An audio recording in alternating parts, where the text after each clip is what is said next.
느헤미야 9장 1절에서 6절까지 말씀입니다.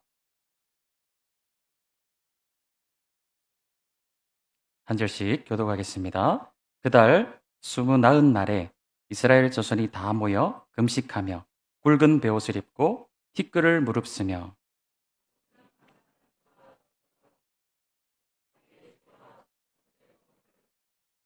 이 날에 낮 4분의 1은 그 자리에 서서 그들의 하나님 여호와의 율법책을 낭독하고 낮 4분의 1은 죄를 자복하며 그들의 하나님 여호와께 경배하는데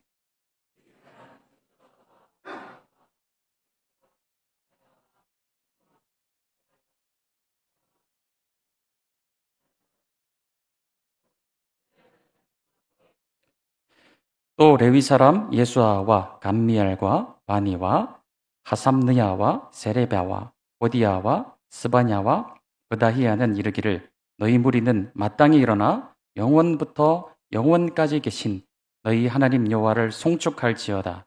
주여 주의 영화로운 이름을 송축하올 것은 주의 이름이 존귀하여 모든 송축이나 찬양에서 뛰어남이니이다.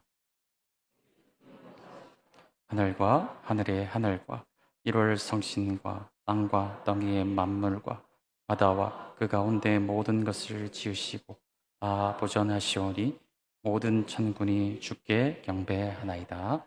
아멘. 느헤미야 1장에서 7장까지 내용은 느헤미야의 어떤 기도를 통하여서 하나님께서 느헤미야의 기도에 응답하시고 어떻게 도우셨는가. 그래서 무려 52일 만에 아주 짧은 시간에 성벽을 재건할 수 있었습니다. 하지만 이 성벽 재건은 단순한 노무 일이 아니라 바로 사역이었던 것이죠. 백성들은 이 일을 감당하면서 영적인 이 굉장한 갈증을, 가람을 느끼게 되었고 8장 말씀에서 스스로가 온 백성들이 모여가지고 박사 에스라를 찾아와서 우리에게 말씀을 좀 들려주십시오. 말씀을 가르쳐 주십시오. 말씀의 부흥의 운동이 일어났던 것을 우리가 함께 살펴보았습니다. 그 말씀을 듣는 백성들의 태도는 함이 앉아서 이 말씀을 들을 수 없으니까 모든 백성들이 일어서서 하나님의 말씀을 경청하였고 그 말씀에 정서적으로 인격적으로 반응을 하니까 두 손을 높이 들고 그 말씀에 아멘 아멘으로 화답하였던 또 그마저도 부족함을 느끼니까 머리를 땅바닥에 대고 고개를 숙이며 그 하나님의 말씀을 아주 무겁게 받아들이는 이 백성들의 모습을 함께 살폈었습니다. 그리고 그런 어떤 반응으로서 또 하나 온 백성들이 슬피 애통하는 심령으로 하나님의 말씀에 반응하여서 온 백성들이 눈물을 흘리며 울었어요.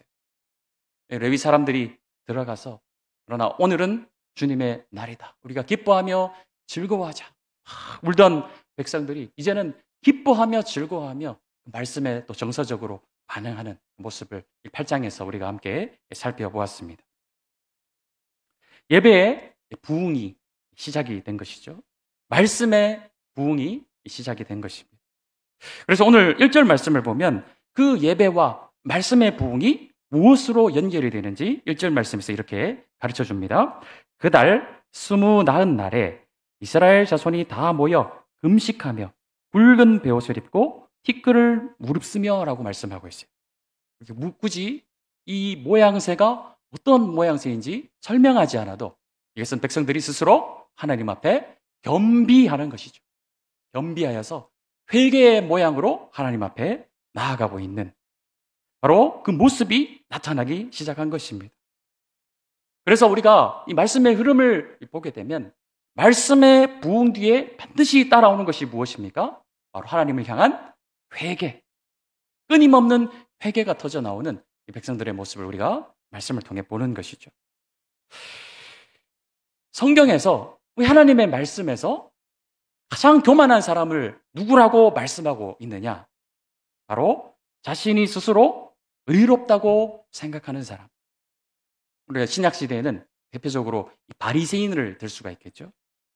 또 스스로 죄가 없다고 생각하는 사람. 자신의 연약함을 모르거나 인정할 줄 모르는 사람을 하나님의 말씀은 그들을 교만한 사람이라고 우리에게 가르쳐주고 있습니다. 교만한 이유는 무엇일까요? 말씀을 지식으로만 알고 깨닫지는 못했기 때문에 그러한 것입니다. 하나님의 말씀을 지식적으로 아는 것이 아니라 깊이 깨달아 알게 되면 알게 될수록 반비례가 아니고 정비례하여서, 정비례 알고 계시죠? 정비례하여서 하나님의 말씀을 깨닫는 만큼 어떻게 될까요? 나 자신의 연약함과 자신의 죄가 무한히 커 보일 수밖에 없는 것이죠. 말씀은 영혼의 거울과 같습니다. 우리가 아무리 깨끗한 거울일지라도 100m에서 그 거울을 바라보면 자신의 모습이 잘 보이지 않습니다. 그냥 사람의 형상 정도만 보이게 되겠죠. 그러나 그 거울에 더 가까이 다가가서 10m쯤 다가가게 되면 조금 더 자신의 모습이 잘 보일 것입니다. 또 한 걸음 나아가서 1m, 그것도 부족하여서 30cm, 10cm 더 가까이 다가가면 다가갈수록 자신의 모습이 더 밝히 보이게 되는 것이죠. 하나님의 말씀 앞에 이 가까이 가면 갈수록, 이 하나님의 말씀을 깊이 깨달으면 깨달을수록 우리의 허물이 커 보일 수밖에 없습니다. 하지만 말씀을 멀리하면 멀리할수록, 이 말씀에서 멀어지면 멀어질수록 자신의 모습을 자기 객관화가 되지 않기 때문에 자연히 자신이 의인인 줄 아는 교만에 빠질 수밖에 없는 것이죠.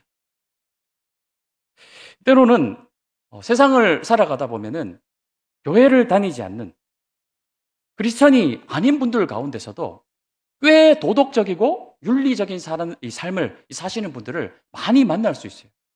기부도 막 많이 하고요. 여러 가지 단체에 소속이 되어서 사회운동을 하시는, 꽤 사회적 기준으로 보아도 높은 수준의 삶을 사시는 분들을 보게 됩니다. 세상에서 나름 선한 일을 하시고 좋은 일도 많이 하고 착한 일을 많이 하는 사람들 가운데, 그런데 참 아이러니하게 이분은 정말 복음만 들어가면, 예수님만 믿으면 정말 더할 나위 없이 너무나도 완벽한 훌륭한 사람이 될 수 있겠다 싶은 그런 분들이 의외로 하나님을 믿는 것을, 예수님을 나의 구주로 영접하는 것을 굉장히 어려워하시는 분들이 있어요. 누가 봐도 이 사람은 법 없이도 살겠다. 와, 정말 이분은 굉장히 훌륭한 사람이다. 그런 사회적 평판과, 누가 봐도 정말 이 사람은 대단한 사람이다. 도덕적으로, 윤리적으로 꽤 뛰어나신 그런 분들인데 의외로 예수님을 구원자로, 예수님을 주님으로 받아들이는 것은 굉장히 어려워하시는 분들을 한 번씩 이렇게 보게 된다는 것이죠. 이유가 무엇일까요? 그것은 하나님이 없어도 자신은 의롭다고 생각하기가 쉽기 때문이겠죠. 하나님이 없어도, 어떤 종교의 도움이 없어도 나는 이미 꽤 훌륭한 삶을 살고 있고, 사회적으로 평판이나 여러 가지 모습에서 나는 꽤 도덕적이고 윤리적인 삶을, 죄 없는 삶을 이미 내가 잘 살고 있는데 굳이 나에게 하나님이 필요한가? 이런 마음을 가지고 사시는 분들은 참 예수님을 만나기가 오히려 죄를 많이 짓고 사는 사람들보다 더 어려울 때가 있다는 것입니다. 자력 구원인 것이죠. 하지만 하나님의 말씀은 우리에게 분명히 이것을 가르쳐 주십니다. 그 어떤 사람도 하나님 앞에서 스스로 의로워질 수 없고 자신의 의가 자신을 구원할 수 없습니다. 스스로 죄인임을 인정하는 회개 없이는 그 어떤 사람도 구원받을 수 없음을 하나님의 말씀은 분명히 우리에게 가르쳐주고 있다는 것이죠. 그래서 가장 교만한 사람은 누구입니까? 하나님 앞에 회개하지 않는 사람, 하나님 앞에 자복하지 않는 사람, 그 사람을 성경은 그들이 교만한 사람이다 라고 우리에게 가르쳐주고 있는 것이죠. 교회가 말씀이 회복되었다는 이 증거는 무엇이냐? 회개가 끊임없이 일어나는 것이에요. 겸손하게 하나님 앞에 자복하는 분위기가 형성이 되는 것입니다. 그것이 이 교회가 말씀이 회복되었다는 증거라는 것입니다. 그것이 아니라 만약 반대다, 하나님의 말씀을 듣고도 회개치 않고 서로 정죄하는 자리에 있어서 다른 사람을 비난하고 비판하는 그런 분위기가 형성되어 있다면 그것은 하나님의 말씀이 실종되었기 때문인 것이죠. 말씀의 부흥은 반드시 회개의 운동으로 연결되게 되어 있다는 것입니다. 로마서에서 말씀하는 것 같이 모든 사람이 죄를 범하였음에 하나님의 의에 이르지 못하다니. 우리는 이 말씀을 절대로 잊으시면 안 된다는 거예요. 스스로 의로운 자리에 서서 다른 사람을 정죄하는 자리에 서지 마시고 항상 하나님 앞에서 겸손함으로 겸비함으로 이 하나님의 말씀은 내 스스로가 이 말씀을 통하여서 죄를 깨달으라고 주신 말씀이지 이 말씀을 가지고 다른 사람을 정죄하라고 주신 말씀이 절대로 아님을 잊지 않으시는 그런 성도님들이 되시기 원합니다. 말씀의 회복은 반드시 회개의 어떤 회복이 일어나게 되어 있고요. 겸손함으로 이어지게 되어 있습니다. 오늘 말씀해 보면 이들이 어느 정도 하나님께 집중하고 있는가가 너무나도 잘 나타나 있어요. 2절 말씀 보겠습니다. 모든 이방 사람들과 절교하고 서서 자기의 죄와 조상들의 허물을 자복하고 라고 말씀하고 있습니다. 모든 이방 사람들과 이 절교를 했다라는 것은 꽤나 큰 결단을 한 것이에요. 이 지역은 이미 많은 이방인들이 들어와 있었기 때문에 이스라엘 백성들만 살던 지역이 아니었습니다. 사회적 어떤 구성원들이 이스라엘 사람들만 있었던 것이 아니라는 거예요. 요즘 우리나라도 꽤 많은 외국인들이 우리 안에 들어와 있지 않습니까? 지금 이제 우리나라 산업 구조를 보면은 굉장히 힘들고 어려운 이 3D라고 하죠. 그런 육체적 노동이 많이 필요한 일 가운데 외국 인력이 공급이 되지 않으면 공장도 마찬가지고 농촌도 마찬가지고 산업이 완전히 스탑이 될 수밖에 없는 그런 구조로 점점 더 지금 나아가고 있지 않습니까? 그래서 우리는 이 글로벌 사회에서 외국인 없이는 이제 살 수 없는 그런 시대를 살고 있어요. 지금 이 느헤미야의 배경도 마찬가지입니다. 이스라엘 백성들은 이미 꽤 오랜 시간 동안 이 외국인들과 이방인들과 섞여서 살아왔기 때문에 그들과 절교, 단절한다는 것은 무엇을 의미하는 것일까요? 그들이 굉장히 큰 경제적 손실을 감수하고 감내한다는 것을 의미한다는 것입니다. 하지만 그들에게는 그것이 커 보이지 않는 거예요. 그것보다 더 무엇이 더 커 보였을까요? 바로 하나님과의 관계가 더 커 보였다는 것입니다. 그러니까 이들과 단절을 하고 많은 손해를 감수해서라도 우리는 하나님과의 관계가 회복되는 것이 더 중요하다. 과감하게 결단하는 것이 회개의 운동이 일어나니까 그 어떤 것도 하나님과의 관계보다 커 보일 수 없는 것입니다. 과감하게 말씀대로 단절을 하는 것입니다. 하나님과의 관계에 더 집중하는 이 백성들의 모습을 보게 되는 것이죠. 우리나라에도 120년 전입니다. 이제 예전에 입버릇처럼 100년 전 이 땅 위에 그런 찬양도 있지 않습니까? 어게인 1907 해가지고. 근데 이제는 시간이 또 그때부터 지났어요. 그래서 이제 120년 전입니다. 1907년에 평양의 장대현 교회에서부터 시작되었던 놀라운 이 부흥의 역사는 바로 한 사람의 회개로부터 시작되었다는 것이. 수많은 사람들이 모여서 자기 자신의 어떤 체면, 자기의 어떤 평판, 자신의 어떤 자존심 이런 걸 다 내려놓고요. 한 사람씩 한 사람씩 앞에 서서 자신의 죄를 자복하기 시작할 때 온 전국을 뒤덮는 놀라운 성령의 역사, 부흥의 역사가 나타났다라는 것입니다. 대회개 운동이 일어나는 것이죠. 이스라엘 백성들에게도 이 부흥의 역사가 나타났습니다. 말씀을 읽고 그 결과로서 회개하는 것이 계속 반복되는 것을 보게 돼요. 3절 말씀 보겠습니다. 이날에 낮 4분의 1은 그 자리에 서서 그들의 하나님 여호와의 율법책을 낭독하고 낮 4분의 1은 죄를 자복하며 그들의 하나님 여호와께 경배하는데 라고 말씀하고 있습니다.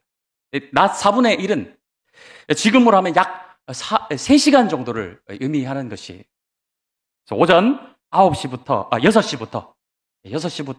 9시까지 항상 두렵고 떨리는 마음으로 강단에 서다 보니까 늘 이렇게 막 떨려서 막 말이 헛나오고 합니다. 6시부터 9시까지 이들이 하나님의 말씀을 계속해서 읽어 나가는 거예요. 그렇게 3시간 동안 말씀을 읽고 나서 그 다음에 하는 일이 무엇입니까? 낮 4분의 1. 6시부터 9시까지 열심히 말씀을 읽은 사람들이 9시부터 12시까지 한 일이 무엇이죠?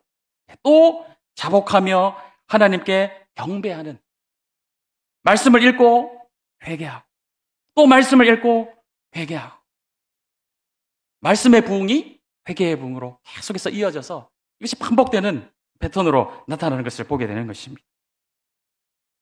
그때 놀라운 현상이 또 하나 나타나는데 4절 말씀입니다. 레위 사람 예수아와 바니와 간미엘과 스바냐와 분니와 세레바와 바니와 베나니는 단에 올라서서 큰 소리로 그들의 하나님 여호와께 부르짖고 라고 말씀하고 있어요. 레위 사람들이 지금 단 위에 올라가가지고 하나님께 막 부르짖습니다. 이들이 부르짖는 기도의 내용이 이후에 등장하는 것을 보게 되는데, 어떤 기도를 하고 있느냐? 바로 제사장적 기도를 하고 있는 것을 보게 돼요. 우리에게도 이 제사장적 기도가 필요합니다. 제사장적 기도라는 것은 자신을 위한 기도 이전에 어떤 이 시대의 아픔에 대해서, 조국의 어떤 미래, 민족의 미래에 대해서, 또 이 교회, 오늘날로 치면 이 교회의 어떤 미래를 위해서 기도하는 것을 이 제사장적 기도라고 할 수 있을 것이에요.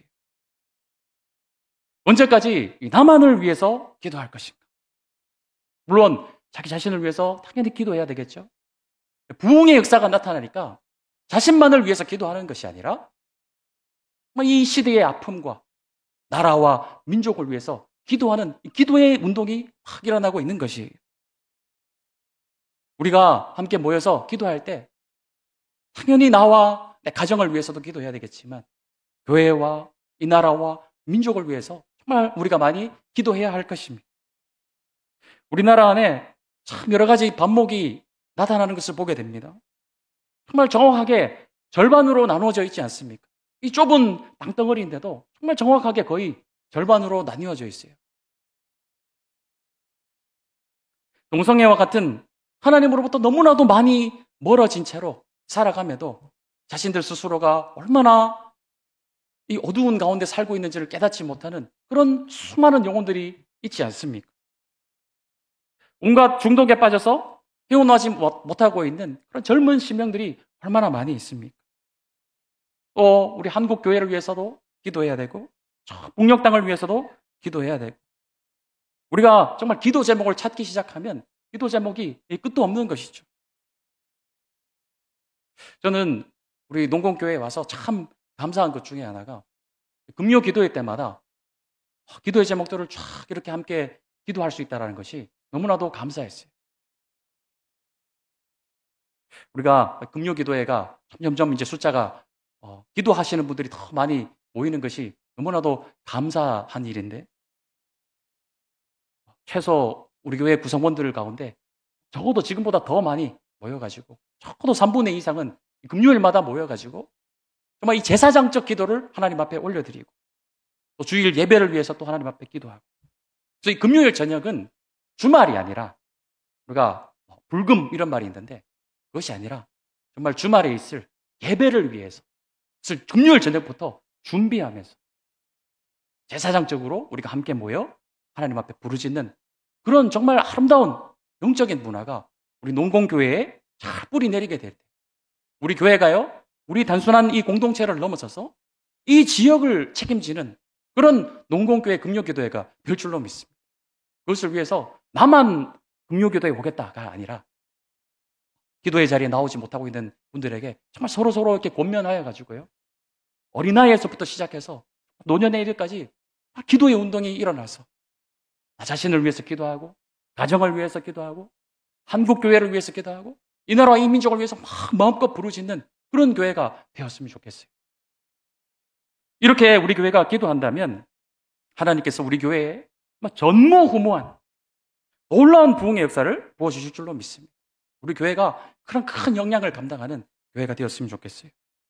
6절부터 마지막 38절까지 구체적인 이 회개의 내용이 나타나는 것을 보게 됩니다. 6절 말씀을 보게 되면 6절입니다. 오직 주는 여호와시라. 하늘과 하늘의 하늘과 1월 성신과 땅과 땅 위의 만물과 바다와 그 가운데 모든 것을 지으시고 다 보존하시오니 모든 천군이 주께 경배하나이다. 기도의 내용 가운데 지금 어떤 내용도 나타나고 있느냐? 기도에서 하나님이 어떤 분인가를 막 기도하고 있어요. 기도하실 때 내가 깨달은 하나님에 대해서 혹시 기도하시는 분 계십니까? 우리 성도님들이 기도하실 때요, 내가 하나님의 말씀을 통해서 깨닫게 된 하나님에 대해서 막 기도하시는 성도님들이 많이 일어나셨으면 좋겠어요. 나만을 위해서 기도하는 것이 아니라 이 말씀을 통해서 하나님 당신은 이런 분이시군요. 하나님을 찬양합니다. 경배합니다. 하나님을 막 높여드리는 그런 기도를 우리가 정말 하나님 앞에 올려드리셨으면 좋겠어요. 이들이 함께 모여서 말씀을 읽고 회개하고 기도할 때 하나님을 알아가는 성장이 막 나타나는 것이에요. 진짜 신앙의 성장은 하나님이 어떤 분인가 경험하면서 알아가는 것입니다.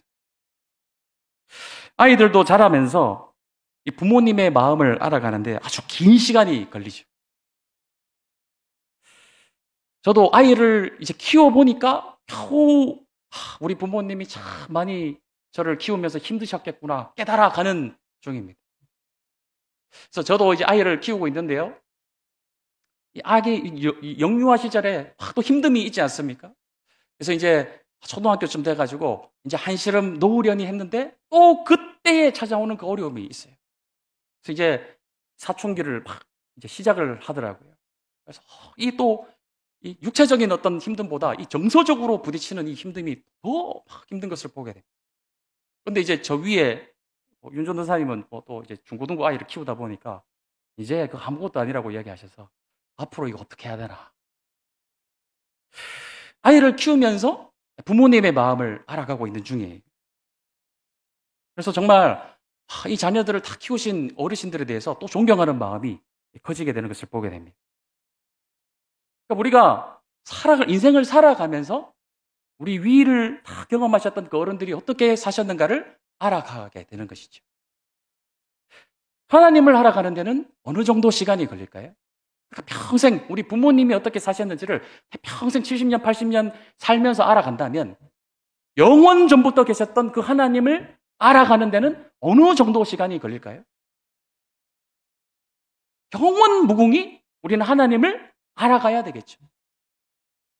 우리가 하나님의 나라에 들어가서 천국에 들어가서 뭐하고 지낼까?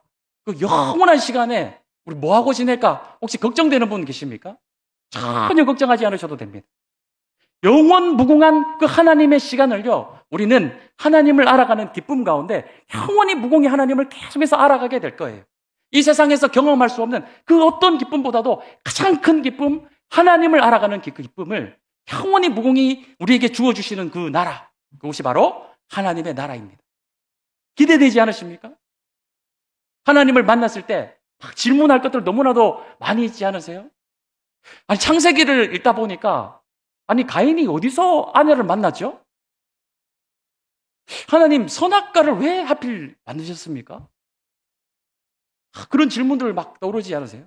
성경을 읽다가 막 궁금한데 답을 얻을 수 없는 그런 것들 막 예수님 만나면 막 여쭤보고 싶지 않으세요? 가늠한 여인 앞에서 예수님이 앉으셔가지고 아무 말씀도 안 하시고 땅바닥에 막 무언가를 적으셨대요. 저는 그 내용이 너무너무 궁금해요. 아니, 무엇을 적으셨길래 대답을 안 하시고 앉아서 막 뭘 적으셨을까? 말씀을 공부하다 보면은 너무너무 궁금한 내용들이 많이 있습니다. 하나님 앞에 가가지고 막 물어보고 싶은 거예요.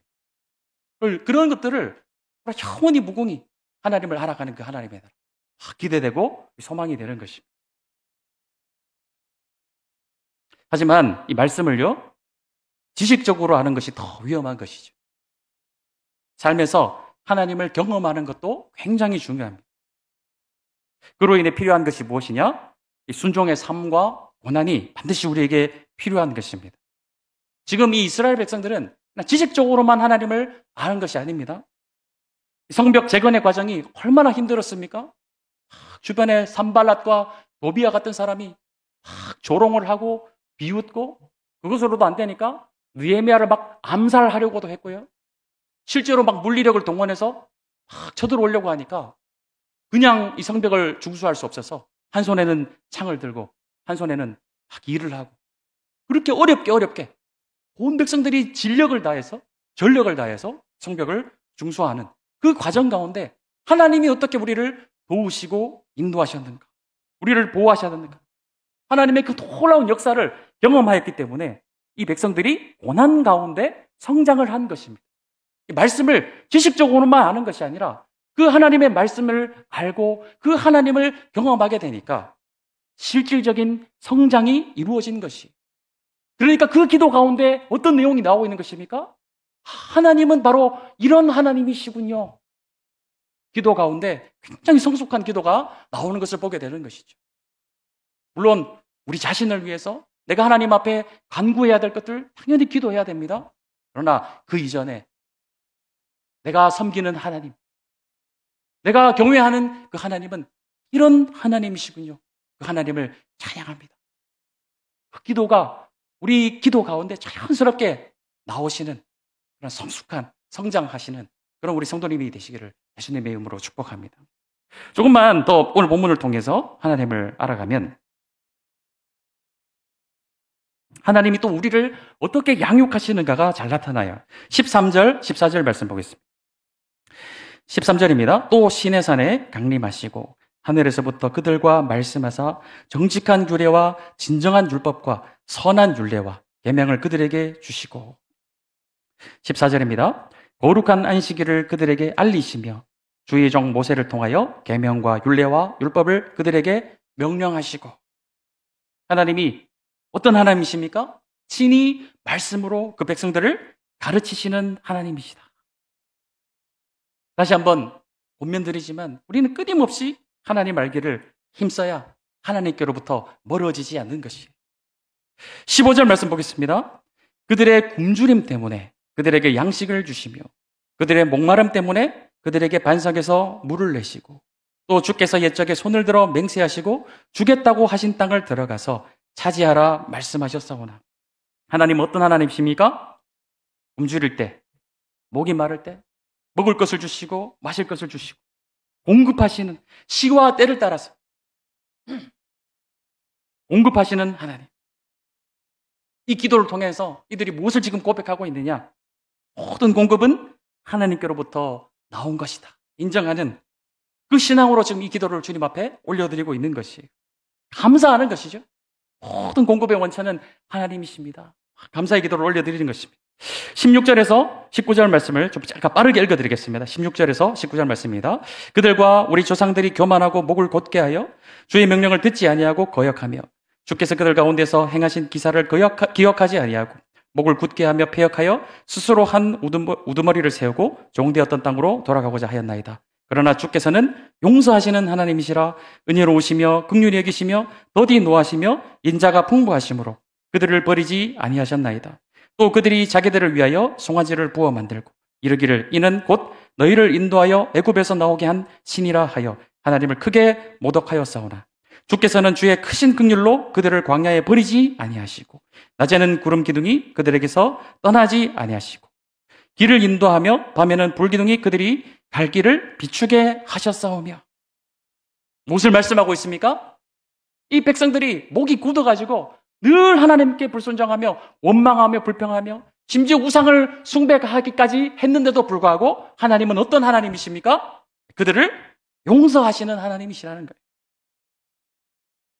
모든 성도는 용서받은 죄인이며 동시에 계속 용서받아야 할 자임을 고백하는 그 기도를 주님 앞에 올려드리고 있는 것입니다. 20절에서 21절 말씀, 또 주의 선한 영을 주사 그들을 가르치시며 주의 만나가 그들의 입에서 끊어지지 않게 하시고 그들의 목마름을 인하여 그들에게 물을 주어 40년 동안 들에서 기르시되 부족함이 없게 하심으로 그곳이 헤어지지 아니하였고 말이 부르트지 아니하였사오며. 부족함이 없이 그 광야 아무것도 없는 광야에서 부족함이 없이 기르시는 아버지 하나님, 그것을 막 지금 기도하고 있는 거예요. 우리의 모든 불평과 모든 원망은 다른 사람과의 어떤 비교로부터 시작이 되는 것이죠. 우리가 원망하지 말고 하나님을 바라보며 자족하는 신앙의 자리로 나아가야 된다. 이들은 광야에서도 만족함을 주셨던 그 하나님에 대해 감사하며 기도하며 나아가고 있는 것입니다. 오늘 말씀의 결론을 드립니다. 그러므로 오늘 말씀을 통해서 우리가 부응할 수 있는 세 가지 기초가 무엇인가? 먼저 회개를 통한 예배의 회복이 일어나야 되겠고요. 또한 기도할 때 부르짖는 제사장적 기도를 우리가 하나님 앞에 올려드려야 하는 것입니다. 또 그 무엇보다도 하나님을 알아가는 것이, 하나님을 아는 지식이 부흥의 기초, 말씀을 알아가는 것이 부흥의 기초입니다. 끊임없이 하나님을 알아가기를 힘쓰시고, 그래서 지식적으로만 취하시는 것이 아니라 그 말씀 가운데서 나를 인도하셔서 이 광야 같은 세상 가운데서 하나님이 나를 어떻게 지키시고 보호하시고 인도하시는가, 그걸 경험해 내심을 통해서 성장하시고, 그 기도 가운데 제사장적 기도, 그 제사장적 기도를 주님 앞에 올려드리시는 사랑하는 농군교회 모든 성도님들이 되시기를